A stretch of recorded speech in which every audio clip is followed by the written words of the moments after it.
So we're talking about social data, and obviously this is a whole day about social networking, social media, also about SEO and things like that. But we're just going to focus on social data, which covers a huge amount of stuff. My first question here is actually who considers themselves to be using some kind of social data already in their business? A little bit? A couple of people? Are you in some way trying to understand the things that are going on out there on the social networks? Sorry, can you just explain what social data is? Yeah, of course. Basically, any kind of data that you get from the social networks, social interactions going on online, which is a pretty broad topic, and we'll cover some of the things that could be as we go along. And as I said, we'll get through this quickly, because what I'd like to do is get to the end of this whole thing and then say, you know, can we maybe just have some more questions about this and talk about it a bit more. But in the meantime, let's go through this and get some understanding of what kind of things we might be talking about. I'm using the idea of big data and small data here because there's a whole range of stuff available to us. What I mean by big data when I'm talking about big data is this idea of the big global stuff that's going on, looking at markets, looking at the trends for things, looking at all the information that we can find out about the whole mass of stuff that's happening out there. When I'm talking about small data, I'm talking about the very personal things, you know, smaller groups of people, those kind of interactions we can get. I'm quite interested in the small data stuff. There's huge amounts of big data stuff that you can get, but I think the small data stuff is really interesting, and we'll come down to that. Marketing has been really good at big data, well, not really good, but it's had a good go at it, and put a lot of money into it, and done all sorts of things to try and find out about customers or potential marketplaces. Has anybody ever seen this website or heard of this company before? Yeah.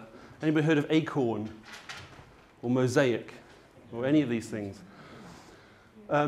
Before we had all of this information, you had to kind of work out things that you could find out about breaking down the marketplace into different ways, of segmenting things, of working out what kind of groups of people fitted into what groups. It's as scientific as it can get, and a lot of it generally can miss the point. There's a great example here of wealthy achievers as a marketplace, trying to work out and categorize a type of person to work out whether they might buy your stuff or not. And there's lots of other ones here, some which not quite so flattering in terms of the way they're described. But it either goes on how much money they've got, or where they live, or some very basic factors that we can work out. So you have to try very hard to get that information. And a lot of time you have to spend a lot of money on getting that information to get an idea of who potentially might be in the marketplace for your stuff. So segmenting, targeting, trends, research. Hard work a lot of the time. Also involves some of this. Going out and talking to people in the street and trying to get some basic ideas from them. But it's changed a lot. I think we had a figure of about 1 billion tweets a week. And I said at the end of last year, there are about 230 million tweets per day on Twitter. Is everybody here on Twitter? Who's not on Twitter? A few people. Are you thinking of going on using Twitter? Is that something you might think about? Certainly in terms of information about what's happening right now, Twitter is very, very interesting. There's a whole lot of stuff you can get. If you think about this amount of information, this amount of discussion, then there's a lot of information in there. Does anybody know why I've got this picture? Fire hose. Fire hose. Excellent. Do you want to elaborate on? It's the term that is used to describe the flow of all this massive amount of data from Twitter, Facebook, wherever else. Absolutely. I think at the moment there's a going rate of about $13,000 per month for a quarter of Twitter's fire hose. In other words, you can have Twitter to basically give you access to all of their tweets, all of them in real time. Now, most businesses probably haven't got the capacity to know what to do with 230 million tweets per day in terms of breaking down the information from it, but you can buy it if you want it. So, said 230 million thoughts, interests, intentions, discussions, all this kind of stuff that you can get from it per day. So you could say we've gone from one extreme where we're trying to scrabble around and work out how to measure some of the things in marketing, because it's always been a bit tricky, especially things like the impact of advertising, to a point where there's just too much information to even begin to know where to start on a lot of it. So let's try and break it down a little bit into different sorts. In terms of research and planning, there's a whole load of really geeky platforms out there that you could use to start researching things. And we're only going to cover a few of them because we don't have a huge amount of time. Really basic stuff like Twitter trending topics is always interesting because Rupert Murdoch and Jeremy Hunt are down the bottom here, and 16 and pregnant is at the top. And I half the time don't know why these things are trending, but if you look and you can research why these things are interesting to people. But this is just for the United Kingdom. If you go into Twitter and you look at trending topics, you can break down where they are, what kind of things you can get from it. You can understand some of the things that people are talking about on Twitter, but this is the most popular things that people are discovering. So it's kind of a general mood of what things are interesting people. Or you can go into stuff like Google Insights. If you go back to the Rupert Murdoch thing, you notice that mentions of Rupert Murdoch peaked here in the summer of 2011. Now obviously they're going to peak again, but in 2011 that's when the whole thing really, really kicked off with Rupert Murdoch. And there's a massive spike on here for discussions around Rupert Murdoch. And it's broken down by country, and it shows you the areas, and it shows you some of the links, and you can go into all of this, and you can get a breakdown of all that kind of information. So it's available to you, and this is all free. You can just look this up. Can you do that with any search term at all? Yeah, any search term. Okay. The other thing you can do on Google Insights is compare search terms. If you compare different trends that might be happening at the moment, you can see where they may have started, when they were most popular, how they relate to other trends, who's more into this than this. You can get that kind of breakdown. So it's a lot of rich information. And you can do as many searches as you want and get whatever information you might happen to be interested in. If you want to go into stuff around people's interests, you can use Amazon. It has a visualizer on yasiv.com, YASIV.com, which is a visual Amazon visualizer. Basically, you pick a book, so we start with Rupert Murdoch, and it gives you all of the things that are related to that book in terms of purchases on Amazon. So if you're looking at a topic, you can look at that and see who's buying what else that relates to that particular thing somewhere else on Amazon. And it does it in a nice visual way. And you click on another one of those and it will start and spider out from there. Or Pinterest, which was mentioned, which is a slightly newer platform. We put Rupert Murdoch in here, we get a slightly unflattering picture, bottom right, and we see what images are most being used on Pinterest or shared around Rupert Murdoch. And you can do this for anything. This is not about text searching anymore, it's about what kind of imagery people are into. If you're any business that does anything with anything visual at all, you can get a mood for what kind of stuff people are sharing through things like Pinterest, so the more visual platforms. There's a thing here to say about what I call personal or deep data. It seems, depending on how geeky you are and how much you're into data, it can be very interesting to see all the kind of stuff that you can find out. But if you start getting carried away with it, you miss a real opportunity in the sense that, who's got a business here over 50 employees? Over 10? Over 5? Okay, so between 5 and 10 is the biggest of the kind of companies in this room. Now, if you start going there and saying, right, what are the international trends on this? There's a bit of a gap there between what you actually do in your day-to-day business and what's going on in the world. What you need to start thinking about is what kind of business can I get that's personal information? Because I've got these customers, I've got these people who are out there interacting on social networks. How can I start to explore their interests and what they're doing and use that to have better conversations with them? So start to think more about the personal data. I don't say don't do all this other stuff, but start to think how these things fit together. Brand data, mentions, and sentiment. This is like a halfway house, really. Twitter, who uses Google Alerts in here? So a few people. If you don't know what Google Alerts is, it's just a thing that emails you all the mentions of a phrase every single day. It's free service. Again, you can put it in. You can see if you've been mentioned pretty much anywhere on the web and get all that information sent to you. Social Mention is another platform. You get more of a breakdown on here for the phrase Rupert Murdoch. We can kind of see how much discussion there is around him, and interestingly, the sentiment, which I don't believe to be true, because I can't imagine that discussions around Rupert Murdoch are neutral. They're more likely to be pretty much polarized one way or another. But we can see on here, just on a simple search, the strength, and you'd have to look into what that really, really means, but who's talking about stuff, how many retweets, last mentioned 39 seconds before I did that search, 16 seconds average between a mention. We can look at the top keywords that relate to the search for that phrase, And we get all the links on the right-hand side for basically those particular mentions and where it's kind of got it from. So this information is out there. There are loads of platforms that you can get it from, but it isn't really the issue, and we'll come on to that. Again, referrals, return on investment. Knowing whether the stuff you're doing is actually working. As a general figure, I think I learned yesterday when I was looking into this, only 10% of businesses currently do anything to monitor how much impact what they're doing on social networks is actually having. So it's 10% of all the businesses are measuring any of it. You know, there are lots of them doing it, but only 10% of businesses are actually measuring whether it does anything for them. There's a couple of simple things here. Does anybody here not use Google Analytics?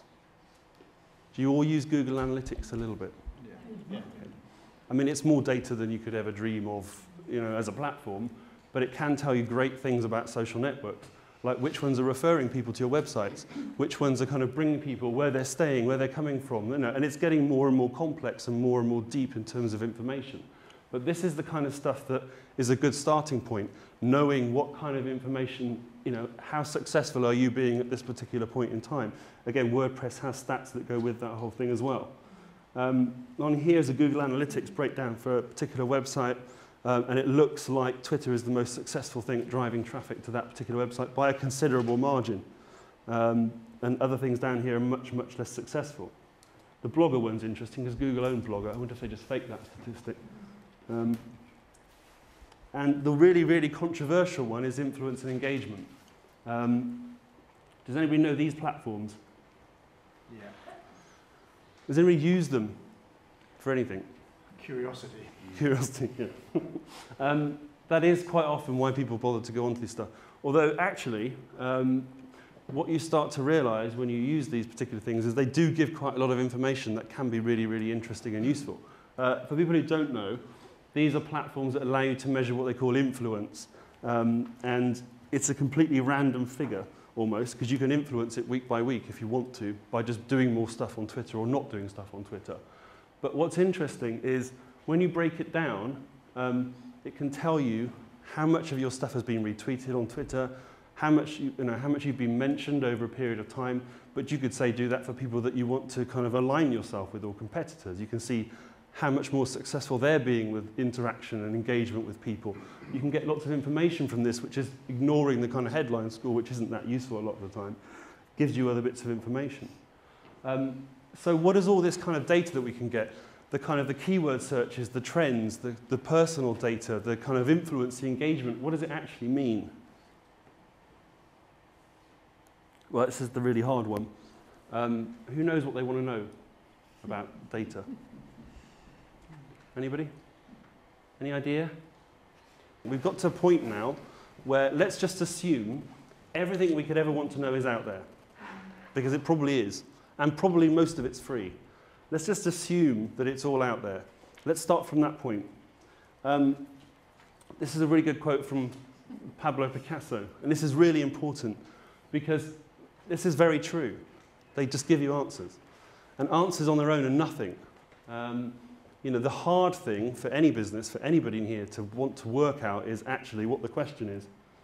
I think if you assume that everything is out there and available to you, then we can actually just say, right, well, let's actually get on with the really core issue here. In my business, in the organization that I work for, what is it I actually want to know? You know, what would help me get more customers? What would help us be more successful? What would help us get more people talking about what we do? You know, start with the question and try and understand that very thing. And start small. This is a really good starting point. How are you doing right now? Forgetting kind of looking at the world out there and thinking, who can we look at, who can we target, you know, how can we find more people? Start with what you're doing now. Some of the things that we just talked about. Make sure you're using these platforms. Make sure you know when people are talking about you. Make sure you know where the traffic for your website or whatever it happens to be is coming from through Google and analytics. Make sure you know whether people are actually retweeting stuff you put out on Twitter or talking to you on Twitter. Are you having conversations with people, or are you just sending it out into the ether and that's the end of it? Use things like Facebook Insights if you've got Facebook pages. Has anybody here got a Facebook page? A few people? Okay. How do you use the insights then? Well, if you go on a Facebook page, there will actually be a thing on there if you're actually an admin of the page, which gives you the click a link, and it is called Facebook Insights. So if you can't see it, just search for Insights, and it will show you how to get it for all the pages that maybe you manage. It's a pretty basic breakdown in that it uses demographic stuff like how old people are, what sex they are, where they are, but it all can tell you how much they interact with particular things that you put up, how much they've looked at it, a little bit more deep information about behavior. And behavior is way more interesting than demographics, because demographics are pretty meaningless in most marketplaces. That personal deep data we're talking about is where you can start to get it from this particular platform. But if you look at where you are at now, that's a good starting point. You can start to say, am I being successful, or is the whole thing a complete waste of time? Understand your customers. This is the really important thing, because you can use this to kind of really get an idea of what they do, what they're interested in. We're talking about the small businesses, and we said there's a maximum size of about 10 people, and probably a lot of people around 5 employees in this room. You probably can understand your customers, because there probably aren't that many of them.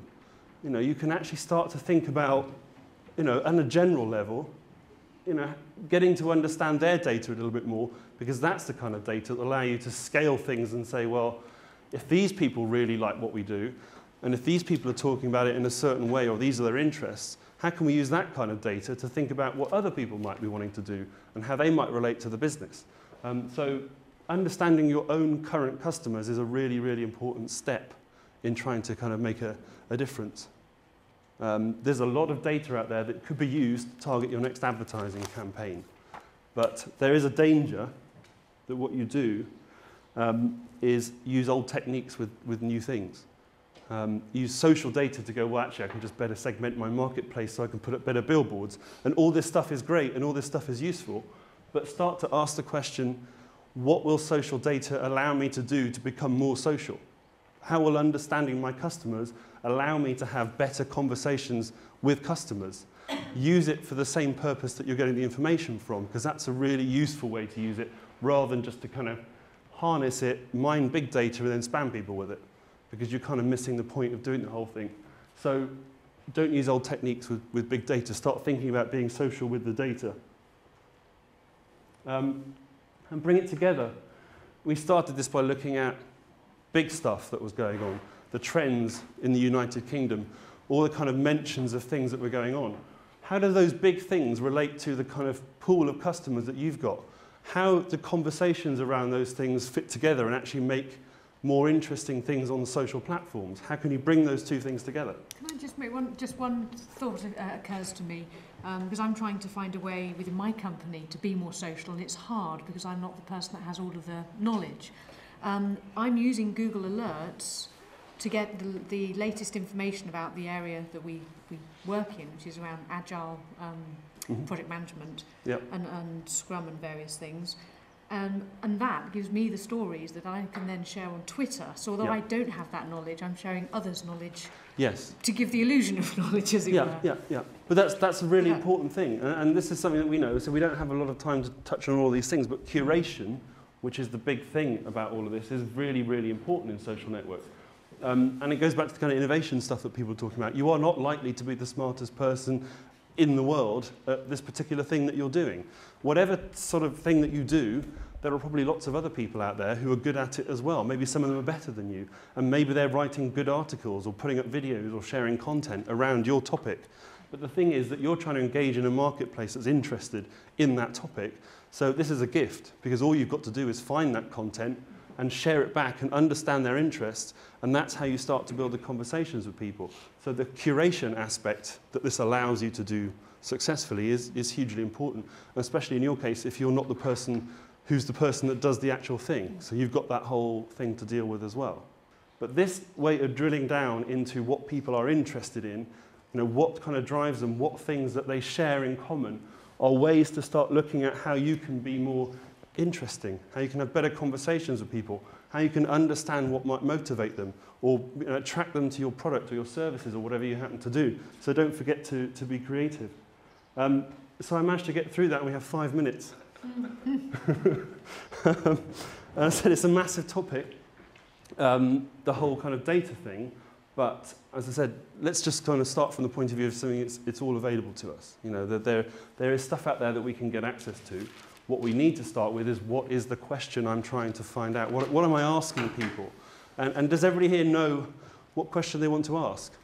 Or is that something you've got to really think about? Got to really think about it. Any ideas yet of what questions you might be asking? Yeah, it's interesting because I was looking at all that data and I was thinking to myself, it's interesting because we want to penetrate certain sectors. Let's use accounting as an example. So the good thing is I can use those insights as a way of getting an overview of what that sector is up to, what they're reading, what they're doing. And the good thing is I might even be able to pinpoint some major players that I can then even perhaps go into the behaviour of those players and then create a marketing strategy and a product specifically for them. So. Yeah, absolutely. And I think that's, you know, that this idea that you can really get that understanding of people is a really important aspect, because it's not just about the old-fashioned things of saying, right, how many accountants are in the UK, right, let's sell them our product because they're accountants. It's about what are accountants really most interested in doing right now. And this is the really interesting thing to know, because that's going to motivate people's decisions to buy things much more than the fact they're just an accountant. Because if everybody who's an accountant all bought the thing that you were going to launch as a product, then you're a genius, because that's probably not going to happen for most businesses. There are niche markets where you might get away with that, but on the whole, you're trying to understand, break people down a little bit more and say, what is the problem you're trying to solve with what you're trying to do? What are you trying to help people with? And therefore, what do we need to know about them to help them, you know, with the problem that they've got? So it's very much a problem-solving situation. What about any other questions you might have in your business? No? I think, well, for me, I think the challenge is how to find the time to do all of this. Yeah. So if you're a one-man marketing band, which I am at the moment, and learning a lot of it on the job over the last couple of years, I'm dabbling in everything. I have a little bit of knowledge about everything, but not enough time to do any of it particularly well. And so you almost want to, you know, I don't know, whatever it is, 101, that says, okay, this is what you've got to do to manage your data. Step 1, this, 2, 3, 4, and it'll take you, you know, 1 hour a week to manage the whole lot effectively. You don't need any more time than that. Rather than to do it effectively, actually you need a full-time person doing that and only that. And that's the challenge. Okay, on a general level, I'd say that there's a lot of people who would say, right, the first thing you need to do is just go out and get a strategy and do it and have the strategy. Now, I don't actually think that that's useful on its own, because I actually think that most of the stuff that's going on here is so in a state of development that actually by the time you thought of what you were going to do and did it, probably would have moved on anyway. But also, do you use social networks personally? Yes, and I also use the tracking system that's just come out that actually rescue time, which I would recommend to anyone, which will tell you how much time you're spending on those things. That's kind of useful. That's useful data. That's good. Yeah, scary data. In fact, somebody tweeted recently, right, 50,000 tweets, right, time to reassess my life. You know, it's you could get sucked into this whole thing and kind of get lost with it. You have to limit the amount of time that you spend. Lots of people will say to you, maybe just do a little bit in the morning, look at it around lunchtime, look at it in the afternoon. In the same way that you have to focus on emails, you've got to limit the time that you spend on it. But don't just spend all of that time just being single-minded and strategic, because you might miss the bigger picture and the possibilities that are out there that you might not have seen first off. And there are some good tools, aren't there? I mean, things like Hootsuite and TweetDeck, which, you know, if you're not aware of them, you know, they're there. Or Buffer. Buffer is a very popular one at the moment, which basically allows you to go into, say, 1 hour in the morning, find like 100 things you like, put them all into Buffer, and it tweets them over different times of the day. Matt, are we? About 2 minutes. 2 minutes. Has anybody else got a question? I was just going to say, isn't it a case, as you get more into social media and find it successful, that some of the more traditional media marketing methods you let go a little bit, so the issue on it taking so much time can go away after that initial playing time. Some of the businesses I've dealt with, they've been daunted initially by all the different platforms, but then they found ones that work. Yeah. And they've let some of their traditional old style marketing. I think one of the questions I used to ask people, which hopefully I shouldn't have to ask too much more, but is, are you in the Yellow Pages? Do you pay to be in the Yellow Pages? And people go, yeah. And I go, has that ever brought you any business? They go, no. I go, right, there you go, that's free advice. There is. It's like, you know, be realistic. In the way that you can measure all of this, some of the other things, you could also know whether they're being successful. And are you actually looking at those things and dropping the ones that are no use to you whatsoever? This is one of the questions that I still have, which is around to what extent can we rely on social media as the only avenue for marketing versus the traditional print media and other, other methods, paid for media specifically. So I mean, I'm using dot mailer for email campaigns, all the social media, attending conferences and events as a key strategy.